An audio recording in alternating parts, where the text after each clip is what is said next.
Hello friends, কেমন আছো সবাই? আশা করছি সবাই ভালো আছো। আমি রাত্রি আর প্রিয় অনুষা লাইফস্টাইলে সবাইকে স্বাগত জানিয়ে নতুন একটি টিপসের ভিডিও আবারও নিয়ে চলে এসেছি। নতুন টিপস পেতে অবশ্যই আমার চ্যানেলটি সাবস্ক্রাইব করে রাখবে। চলে আসছি প্রথম টিপসে। বন্ধুরা, আমি আটা নিয়ে নিয়েছি। এই আটা কিন্তু আমাদের প্রতিদিনই আমাদের কাজে লাগে।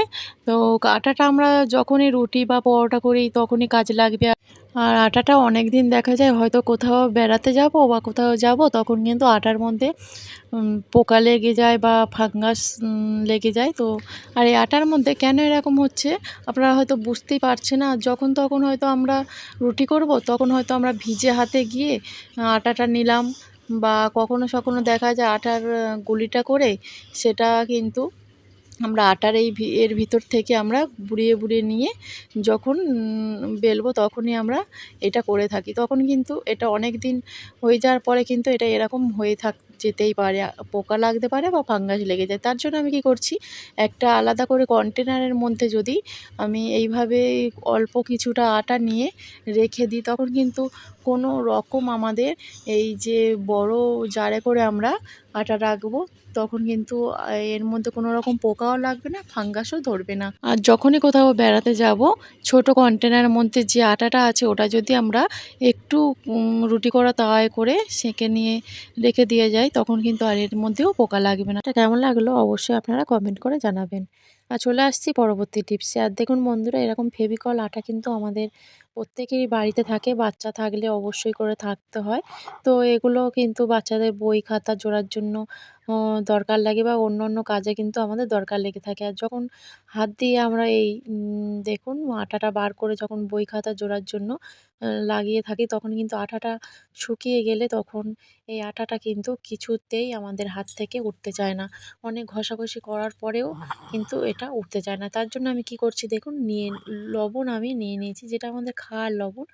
তো নিয়ে দেখুন আমি ভালো করে কিন্তু লবণ আটার উপরে দিয়ে একটু ঘষতেই দেখুন হাতটা কিন্তু একদমই পরিষ্কার হয়ে গেছে। আমার যেখানে আটাটা লাগানো ছিল সেখানে কিন্তু একদম একটুও নেই। দেখুন লবণটার সঙ্গে আটাগুলো কেমন উঠে গেছে। এইভাবে আপনারা বাড়িতে যখনই আটা ব্যবহার করবেন এই লবণ দিয়ে পরিষ্কার করে নেবেন, খুব তাড়াতাড়ি উঠে যাবে। চলে আসছি পরবর্তী টিপসে। আর দেখুন বন্ধুরা, এরকম পেঁয়াজ কিন্তু আমরা আধখানা করে রেখে দিই। কোনো সময় হয়তো হাফ লাগলো, হাফ রেখে দিলাম। তো এটা কিন্তু রাখার ফলে কিন্তু ৩ দিন ৪ দিন কিন্তু থাকে না। ১ দিন ২ দিন থাকে না, এটা কিন্তু পচতে শুরু করে। আর এটা একবার কিন্তু পচন শুরু করলে এই পেঁয়াজটা কিন্তু আমাদের ফেলে দিতেই হয়।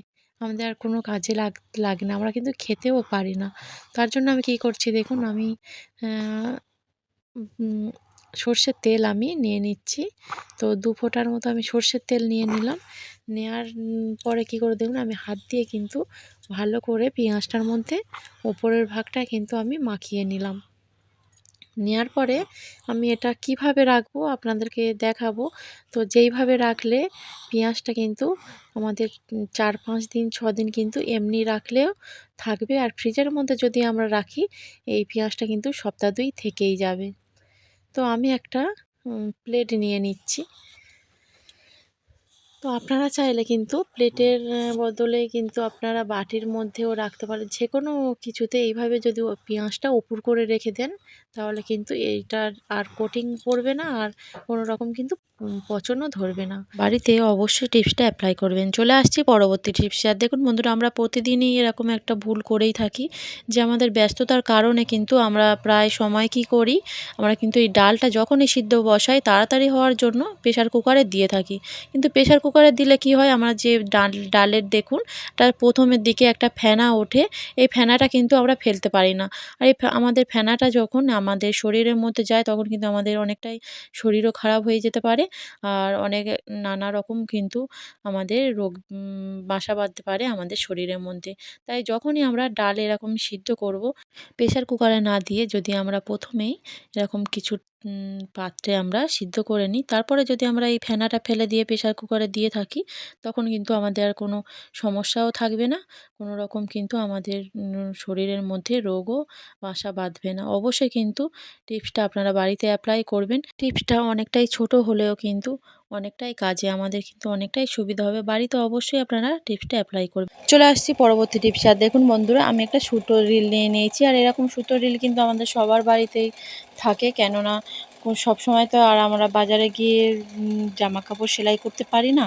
ছোটোখাটো যে কিছু সেলাইয়ের হলে আমরা এরকম রঙিন বাড়িতে সুতো রেখে দিই, যেগুলো আমরা সেলাই করে নিই তাড়াতাড়ি। আর কোনো সময় দেখা যায় হয়তো আমরা কোথাও যাচ্ছি, কোনো কিছু শার্টের বা কোনো জামার হয়তো সেলাই ছিঁড়ে গেল বা কিছু হলো, সেলাই করতেই হবে। আর তাড়াহুড়োর মধ্যে আমরা সেলাই করব যখন, তখন কিন্তু যেটা আমরা আগে থেকেই যে সুতোর যে অংশটা কেটে রেখে দিই, সেটা আমরা অনেক সময় খুঁজেই পাই না। এই সুতোর মধ্যে কুলির মধ্যে থাকে, আর আমরা খুঁজে না পেয়ে কিন্তু আমাদের অনেকটাই দেরি হয়ে যায়। তার জন্য দেখুন বন্ধুরা, আমি এমন একটি টিপস নিয়েছি, এটা আর খোঁজাখুঁজি করতেই হবে না। খুব সহজেই কিন্তু আমরা এই সুতোর যে কাটা অংশটা পেয়ে যাব। আমি একটা দেখুন টিপ নিয়েছি, আর টিপ কিন্তু সবার বাড়িতেই থাকে, ছোট কিংবা বড় যে টিপ পড়ে, যে সাইজের টিপ পড়ে। টিপটা নেওয়ার ফলে কী হবে দেখুন বন্ধুরা, যেখানে যে কাটা অংশটা আছে সেখানে আমি টিপটা দিয়ে দিলাম। দেওয়ার ফলে কী হবে, আমরা এটা অনেকগুলো সুতোর মধ্যে রেখে দিলেও জোড়াবো না, আর যেখানে নিচে কোথাও পড়ে গেলেও এটা কিন্তু আমরা সহজেই যখনই আমরা সেলাই করতে যাব, খুব সহজেই আমরা এই সুতোর অংশটা পেয়ে যাব। দেখুন বন্ধুরা, কত সুন্দরভাবে কিন্তু পেয়ে গেছি এই সুতোর অংশটা। অবশ্যই কিন্তু বাড়িতে আপনারা এই টিপসটা অ্যাপ্লাই করবেন। ভিডিওটা এ পর্যন্ত রাখছি। যে যেখানে আছেন ভালো থাকবেন, সুস্থ থাকবেন।